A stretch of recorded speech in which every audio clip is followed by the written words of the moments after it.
What are the things at the federal level that can be cut? I mean, there are the big issues and the drivers of debt like defense spending, Social Security, Medicare.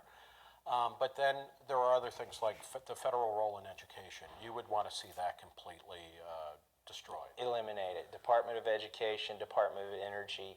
We don't need either of the DOEs.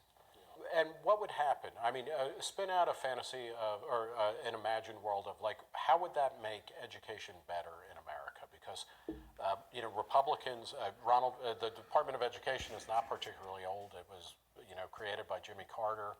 And it was Ronald Reagan said he was going to can it and didn't. He expanded it vastly.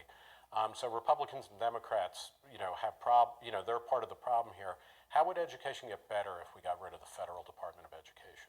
Well, it's in order to answer that, I have to tell you how it's been worse because of the federal Department of Education.